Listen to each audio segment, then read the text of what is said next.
ஆப்கி அதாலத்ல film star Hema Malini மீது உள்ள குற்றச்சாட்டு. இவங்க பாலிடிக்ஸ்க்கு மிஸ்ஃபிட் ஆனவங்க. ஹேமா மேடம், உங்களை மாதிரி ஒரு நேர்மையானவங்க, உங்களை மாதிரி சிம்பிளான ஒரு ஆள் அரசியலுக்கு போனா அதுக்கு என்ன காரணம் இருக்கும்? நான் நல்ல விஷயங்கள் செய்யறதுக்காக தான் போனேன். அந்த இடத்துக்கு நான் போனேன்னா என்னால முடிஞ்ச நல்லதை செய்யணும். நான் எப்பவும் பெர்ஃபெக்டா இருப்பேன். நான் செய்யற வேலையும் பெர்ஃபெக்டா இருக்கும்னு உங்களுக்கே தெரியும். நீங்க தனியாவும் வந்து ஒருவேளை யாராவது நேர்மையா இல்லைன்னா அவங்க என்ன பார்த்து நேர்மையா மாறலாம் இல்லையா? ஏன் அரசியல் இதை எக்ஸ்பெக்ட் பண்ண முடியாதா? இதுக்கு முன்னாடி நீங்க பப்ளிக் மீட்டிங்லாம் போனா 2 வார்த்தை பேசிட்டு உட்கார்ந்துருவீங்க. ஆனா இப்பெல்லாம் ஃபுல் ஸ்பீச் கொடுக்குறீங்க. லட்சக்கணக்கான மக்கள் அதை கேட்கறாங்க. Thanks for campaigning. அங்கதான் நான் எவ்வளவு பேசணும், எப்படி பேசணும்னு கத்துக்கிட்டேன். பிஜேபி உங்களை அந்த அளவுக்கு கேம்பெயின் பண்ண வச்சிருக்காங்க. இப்ப அதெல்லாம் உங்களுக்கு பழகி போச்சு. கேம்பெயின் பண்றதுக்காக நாங்க இந்தியாவோட மூலை முடுக்குல இருக்கிற கிராமங்களுக்கு போக வேண்டியிருக்கோம். ரொம்ப சந்தோஷமா இருக்கும் அங்க போக. குட்டி குட்டி கிராமங்கள் நிறைய இருக்கு. அவங்களோட குறைகளை நேரடியா கேட்க முடியுது. அதுக்கெல்லாம் என்னால பதில் சொல்ல முடியுது. முக்கியமா நிறைய பெண்கள் வராங்க.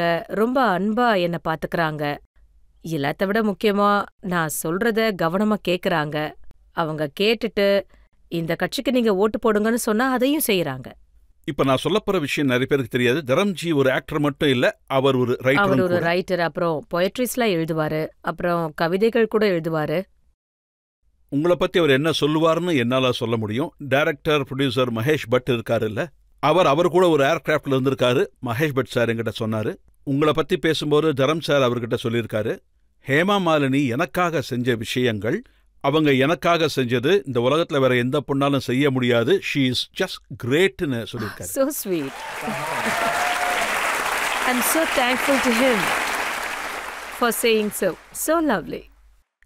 ஆனா நான் அவரை பத்தி நீங்க என்ன சொல்ல விரும்புறீங்கன்னு கேக்குறேன். அது உங்ககிட்ட தனியா சொல்றேன். ஹேமா மேடம், உங்களுக்கு பாக்பான் மாதிரி ஒரு படம் திரும்ப கிடைச்சா நீங்க பண்ணுவீங்களா? அதுல ஒரு பக்கம் அமித் சார், இன்னொரு பக்கம் தரம் சார் இருந்தா நீங்க அந்த படத்துல யாரை சூஸ் பண்ணுவீங்க? முதல் விஷயம், பாக்வான் திரும்ப பண்ணா கண்டிப்பா நான் அதெல்லாம் நடிக்க மாட்டேன். நடிக்க மாட்டீங்களா மேடம்? கண்டிப்பா நடிக்க மாட்டேன்.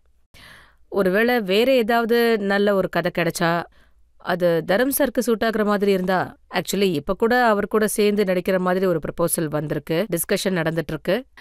ஆனா தரம் சாருக்கு அந்த ஸ்கிரிப்ட் அவ்வளவா பிடிக்கல. ஒருவேளை அவர் அதுல நடிக்கிற மாதிரி இருந்தா நானும் நடிப்பேன். நாங்க 2 பேரும் சேர்ந்தே நடிப்போம். 24 வருஷத்துக்கு முன்னாடி நீங்க தரம் சாரோட நடிச்சீங்க. இப்போ ஒரு நீண்ட இடைவெளி வந்துடுச்சு. நீங்க 2 பேரும் சேர்ந்து நடிக்கிற மாதிரி எந்த ஒரு பட ஆஃபரும் உங்களுக்கு வரலையா? இல்ல, ஆஃபர் வந்தது. ஆனா நாங்க தான் அதுல நடிக்கல. ஏன்னா எங்க 2 பேருக்குமே நடிக்க ஒரு மாதிரி இருந்தது. இப்பவும் பார்க்க எப்படி இருக்கும்னு தெரியாது. ஷோலே திரும்ப எடுத்தா அதோட ரீமேக் நடந்துகிட்டு இருக்கு. உங்களுக்கு அதுல ஆஃபர் வந்தா நீங்க எந்த ரோல் பண்ணுவீங்க? திரும்ப அதே பசந்தி தானா? மௌசி ரோல் பண்ணிடுறேன்.